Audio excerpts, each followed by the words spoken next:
मेष राशीचे अश्विनी नक्षत्र. अश्विनी नक्षत्र हे सोनेरी कवच असलेल्या घोड्याच्या डोक्याच्या जुळ्या भावंडांचे प्रतीक आहे. त्यावर केतूचे राज्य आहे आणि त्याला देवांचा वैद्य म्हणून ओळखले जाते. अश्विनी नक्षत्र म्हणजे नवीन कार्य सुरू करण्याच्या प्रणेते आहेत आणि त्यांच्याकडे गती आणि चैतन्य आहे.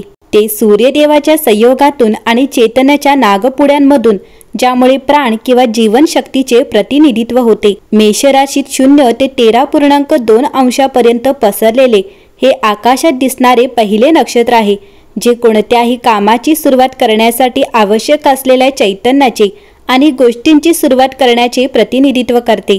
त्यांची ऊर्जा धावणाऱ्या घोड्यासारखी आहे. ती द्वैतात संतुलन राखण्यासाठी प्रयत्न करते. ती मनाला ऊर्जा देऊ शकते, तर ती एखाद्याला विचारांमध्ये आवेगी बनवू शकते, ज्यामुळे मन गोंधळलेले असते. यासाठी या नक्षत्रातील व्यक्तींनी ध्यान करणे आणि प्राणायाम करणे आवश्यक आहे, जेणेकरून ते जाणीवपूर्वक जगू शकतील. अश्विनी ही एक अशी नक्षत्र आहे जी स्थिर स्थितीत राहू शकत नाही. ती त्यांच्या स्वभावात नाही. ती प्राण ऊर्जेचे प्रतीक आहे आणि ती प्रकाश आणि चेतनेतून जन्माला आली आहे. जुळे असण्याची शक्यता असू शकते. अश्विनी अशा ठिकाणी राहू शकत नाही जिथे हवा मुक्तपणे वाहत नाही. तिच्या विचारांबद्दलही तसेच आहे. ती दिशा दर्शवत असल्याने तिच्यासाठी हालचाल करत राहणे अत्यंत आवश्यक आहे.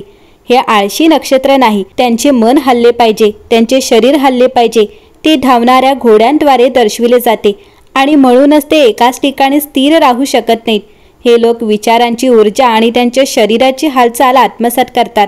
साठवलेली सर्व ऊर्जा त्यांच्या सामान्य आणि कामाच्या जीवनात शारीरिक हालचालींद्वारे वापरली पाहिजे. जिथे त्यांना नियमांचे पालन करावे लागते आणि विचार न करावा लागतो, ती जागा त्यांच्यासाठी नाही. जिथे धोका नसतो, ती जागा स्वभावातच त्यांच्या वातावरणाशी विसंगत असते. त्यांच्या स्वभावातील द्वैताचे प्रतीक म्हणजे ते जलद, भरभराटीची ऊर्जा आणि दीक्षा घेणारे असू शकतात, परंतु अपरिपक्व, आवेगी, दीर्घकालीन परिणामांचा विचार न करता कामे करणारे तसेच धूर्त देखील असू शकतात. परिपक्वता आणि अपरिपक्वता आणि काम सुरू करणे आणि प्रत्यक्षात पूर्ण करणे यातील संतुलनाचा अभाव आहे. त्यांच्यासाठी सर्वोत्तम मार्ग म्हणजे त्यांच्या दैनंदिन संवादात जाणीव निर्माण करणे आणि त्यांच्या आवेगी वर्तनाचे नियमन करणे. त्यांचा धूर्तपणा कधीतरी त्यांना चावू शकतो. करिअर आणि व्यावसायिक आत्मीयता पाहता हे लोक अनेक व्यवसायात पारंगत असतात, पण एकाही कामात पारंगत नसतात. त्यांना अनेक गोष्टी करायच्या असतील किंवा सुरुवात करायची असेल, पण त्यापैकी एकही पूर्ण करण्याची शक्यता नसते. त्यांना संगीत हा त्यांचा व्यवसाय म्हणून घेण्यात रस असेल आणि साहित्यिक कार्याकडेही त्यांचा कल असेल. या राशीच्या महिला प्रशासकीय भूमिकांसाठी असतात आणि त्यांना वयाच्या 50व्या वर्षी निवृत्ती घ्यायची असते. अश्विनी नक्षत्रातील पुरुष हे साधारणपणे 26 ते 30 वयोगटातील लग्न करतात, तर महिला 23 ते 26 वर्षाच्या दरम्यान लग्न करण्याचा सल्ला दिला जातो. या नक्षत्रात जन्मलेल्यांसाठी वयाच्या 30व्या वर्षापर्यंत संघर्ष हा जीवनाचा भाग असतो. तर लग्नाचे वय महिलांसाठी 23 ते 26 आणि पुरुषांसाठी 26 ते 30 दरम्यान आहे. पुरुषांच्या कारकिर्दीत प्रगती वयाच्या 30 नंतर 55 वर्षापर्यंत होते आणि महिला साधारणपणे 50 वर्षाच्या वयात निवृत्त होतात. अश्विनी नक्षत्राचा अधिपती ग्रह हा केतू आहे. हा नोड पृथ्वीभोवती सूर्य आणि चंद्राच्या स्पष्ट कक्षेत अंतराळात छेदनबिंदू आहे आणि त्याला ग्रहणबिंदू म्हणतात. तर दक्षिण नोड केतू आपल्या भूतकाळातील कर्माचे सामान प्रगट करतो, जे आपण आपल्या भूतकाळातील जन्मापासून सोबत आणले आहे. म्हणूनच ज्या घरात चंद्र राशी तुमच्या जन्मकुंडलीत अश्विनी नक्षत्रात आहे, त्या घराशी संबंधित बाबींमध्ये तुमची कौशल्ये दिसून येतील. सूर्यदेवाचे जुळे पुत्र अश्विनी कुमार हे देखील उपचारात्मक गुणांसाठी ओळखले जातात. म्हणून ज्या लोकांच्या जन्मकुंडलीनुसार अश्विनी नक्षत्रात चंद्र आहे, त्यांना स्वतःमध्ये उपचारात्मक गुण प्राप्त होतील. अश्विनी पुरुषाचे हे लिंग पुरुष आहे. या नक्षत्राचे लिंग पुरुष असल्याने या नक्षत्राखाली जन्मलेल्या लोकांमध्ये पुरुष असो वा महिला, एक बलवान आणि धाडसी पुरुष म्हणून काम करण्याची क्षमता असेल. अश्विनीचे आयुर्वेद किंवा औषधी गुणधर्म पाहता वात हा आपल्या शरीरातील हालचाली आणि विचार करण्याच्या प्रक्रियेचे नियमन करतो. अश्विनी नक्षत्रात बलवान चंद्र असलेल्या व्यक्तीची मानसिक शक्ती चांगली असते आणि त्यांचे शरीर निरोगी आणि ऊर्जावान असते. अश्विनी नक्षत्रात जन्मलेल्या लोकांसाठी तणावाच्या काळात शारीरिक व्यायाम चांगला मानला जातो. अश्विनी हे अश्वयोनी जातीचे आहे, जी तिची नैसर्गिक प्रवृत्ती आणि लैंगिक प्रवृत्ती आहे. त्यांना कामवासनेमध्ये रस नसलेला दिसतो, पण प्रत्यक्षात ते खूप उत्साही असतात. सामान्य जीवनात ते खूप स्वतंत्र असतात आणि त्यांचे डोके खूप स्पष्ट असते आणि ते स्वतःचे काम करण्यावर विश्वास ठेवतात. वैदिक संस्कृतीत सत्व, रज आणि तम असे 3 गुण आहेत, जे यशस्वी जीवन जगण्यासाठी 3 प्रक्रिया आहेत. अश्विनी नक्षत्रात सत्वगुण आहे, जो त्यांना त्यांचे कर्तव्य प्रामाणिकपणे पार पाडण्यास भाग पाडतो. तर व्यक्तीचा दृष्टिकोन, प्रतिक्रिया आणि जीवनाकडे पाहण्याचा दृष्टिकोन 3 गण मूलभूत प्रवृत्ती प्रकाराने बनलेला असतो. ते म्हणजे देवगण, मनुष्यगण आणि राक्षसगण.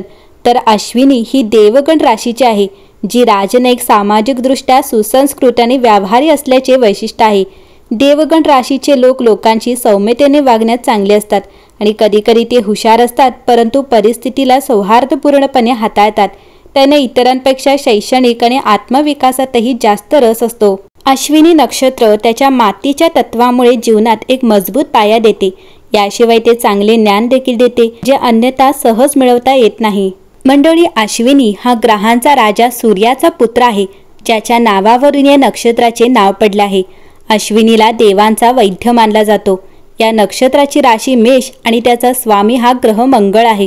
म्हणून या नक्षत्राखाली जन्मलेल्या लोकांवर केतू आणि मंगळ दोघांचाही प्रभाव असतो. कुंडलीत केतू आणि मंगळ ज्या घरात असतात ते परिणाम ठरवते. ज्योतिषशास्त्रात अश्विनी नक्षत्र खूप महत्त्वाचे आहे. या नक्षत्रात जन्मलेले लोक उत्साही तसेच सक्रिय असतात. त्यांना लहान कामांमध्ये समाधान मिळत नाही. त्यांना नेहमीच मोठी आणि महत्त्वाची कामे करून अधिक आनंद मिळतो. त्यांना प्रत्येक काम वेळेवर आणि लवकर पूर्ण करण्याची सवय असते. त्यांच्या चपळता आणि सक्रियतेमुळे ते कामाच्या ठिकाणी सर्वांच्या नजरेत राहतात. ते स्वभावाने हट्टी आणि शांत असतात. प्रतिकूल परिस्थितीतही ते संयमाने काम करतात. ते कधीही अफवांवर विश्वास ठेवत नाहीत आणि कोणाच्याही प्रभावाखाली कोणतेही निर्णय घेत नाहीत. अश्विनी नक्षत्राखाली जन्मलेले लोक गूढ स्वभावाचे असतात. ते शांतपणे त्यांच्या फायद्याची कामे करतात. कधीही त्यांचा उल्लेख करत नाहीत. त्यांचा उत्साही आणि आनंदी स्वभाव त्यांना पक्षाचे आवडते बनवते आणि ते गोष्टी लवकर समजून घेत आणि लवकर निर्णय घेतात. ते निर्भय आणि धाडसी असतात, परंतु त्यांचा राग कधीकधी नुकसान करू शकतो. त्यांना त्यांच्या शत्रूंना कसे पराभूत करायचे हे माहीत असते. त्यांना कधीही बळजबरी किंवा दबावाने नियंत्रित केले जाऊ शकत नाही. त्यांच्याकडे नेतृत्व गुण आहेत, म्हणूनच ते मित्रांमध्ये बनवलेल्या कोणत्याही योजनेत सहभागी असतात. तथापि कधीकधी त्यांचे निर्णय इतरांना नुकसान पोहोचवू शकतात. ते नेहमी इतरांना मदत करण्यास आणि प्रत्येक गोष्टीकडे सकारात्मक दृष्टिकोनातून पाहण्यास तयार असतात. अश्विनी नक्षत्रात जन्मलेले लोक हे खूप वेगवान असतात आणि त्यांच्या सन्मानाकडे विशेष लक्ष देतात. ते सामाजिक कार्य करण्यात नेहमीच आघाडीवर असतात. जर कुठलेही काही अत्याचार होत असेल तर ते तिथे जातात आणि आवाज उठवतात. ते स्वतंत्र विचारांचे असतात आणि म्हणूनच त्यांना एकटे विचार करायला आणि समजून घ्यायला आवडते. जर ते एखाद्या गोष्टीवर निर्णय घेतात तर ते मागे हटत नाहीत. त्यांच्याकडे त्यांच्या मित्रांसाठी सर्वस्व अर्पण करण्याची क्षमता असते. तथापि त्यांचे मित्र बनणे खूप कठीण असते, कारण ते सहजपणे कोणावरही विश्वास ठेवत नाहीत. ते धर्मादायी कार्यात नेहमीच आघाडीवर असतात आणि अनेकदा धार्मिक तीर्थयात्रेलाही जातात. अश्विनी नक्षत्राचे मुख्य वैशिष्ट्य म्हणजे ते सतत प्रयत्न करत राहतात आणि यश मिळेपर्यंत हार मानत नाहीत. जेव्हा जेव्हा ते एखाद्याच्या प्रेमात पडतात तेव्हा ते त्यांना सर्वस्व देतात आणि आयुष्याच्या शेवटपर्यंत ते प्रेम त्यांच्यासोबत ठेवतात. म्हणून त्यांचे वैवाहिक जीवन खूप चांगले असते. ते त्यांच्या जोडीदाराची प्रत्येक इच्छा पूर्ण करतात आणि त्यांच्या भावना आणि स्वातंत्र्याचा पूर्णपणे आदर करतात. जरी ते गरीब कुटुंबात जन्मले असले तरी त्यांच्यावर कोणताही फरक पडत नाही. कुटुंबाची समृद्धी हे त्यांचे पहिले कर्तव्य आहे आणि ते नेहमीच त्यांच्या सदस्यांवर प्रेम करतात. ते त्यांना प्रत्येक सुविधा पुरवतात आणि त्यांना त्यांच्या क्षमतेनुसार प्रत्येक भौतिक सुखसोयीचा आनंद घेतात.